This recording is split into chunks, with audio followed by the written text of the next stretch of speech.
আপনারা যে এখানে আজকে বহরমপুরে হাজির হয়েছেন, তো কিসের জন্য হাজির হয়েছেন? এই দেশের অত্যাচারের জন্য। এর জন্য আরজি করে যে নির্যাতিতা যে জন্য আরো দেশের অত্যাচারের জন্য। দেশের গ্রামগঞ্জে এরকম হচ্ছে, পুরো বিচার পাচ্ছে না। মনে হচ্ছে কি মনে হচ্ছে যে ন্যায় পাবে? আরজি করে যে নির্যাতিতা সে ন্যায় পাবে? ন্যায় তো অবশ্যই পাবে, ন্যায় পেলে আমরা আন্দোলন করবো, আরো আন্দোলন আগে চলবে।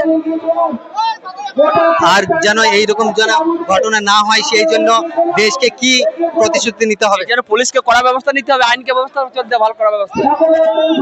আজকের এই সভাটি কিসের জন্য? সেই আরজি করের প্রতিবাদের মিছিল, তাই তো?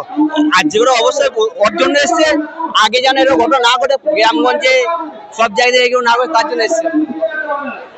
যেন আমাদের মেয়ে সেফ থাকে, সেই জন্য ভবিষ্যতে যেন আমাদের সব প্রত্যেকের মেয়ে আছে, প্রত্যেকের মেয়ে যেন সেফ থাকে। মেয়ে আছে, সবই আছে, তাদের রক্ষার জন্য আরো যদি আরো আন্দোলন করতে আরো করবো, অবশ্যই যাবো। লোকের আন্দোলন সফল হবে কি আপনার মনে হচ্ছে? অবশ্যই সফল হবে। সফল না এত লোক আমরা মানুষ তো বটে, সফল হবে কেন?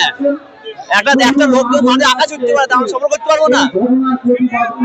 এই ভারতবর্ষে অন্যায় অত্যাচার করাইছে কারা?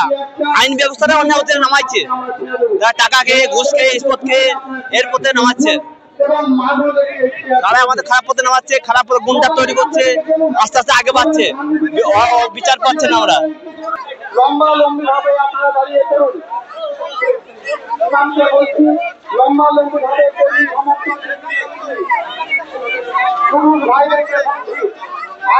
তো চাচা, আপনারা কোথা থেকে এসেছেন? পুলিশ লাইনে ইসলামপুর থেকে এসেছি তো।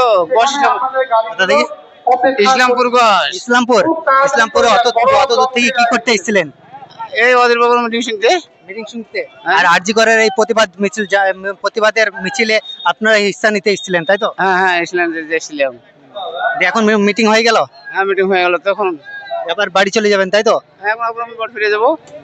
তাহলে দেখতে পাচ্ছেন যে সেই ইসলামপুর, কোথায় ইসলামপুর থেকে এই আরজি করের প্রতিবাদের মিছিলে অধীর রঞ্জন বাবুর এই মিছিলে, বহরমপুর টেক্সটাইল মিছিলে যোগদান করতে এসেছিলেন। এইরকম ভাবে পুরো জেলা থেকে এখানে সমবেত হয়েছিলেন, আর লোকের ভিড়, এখানে প্রচুর লোক এসেছিল এখানে।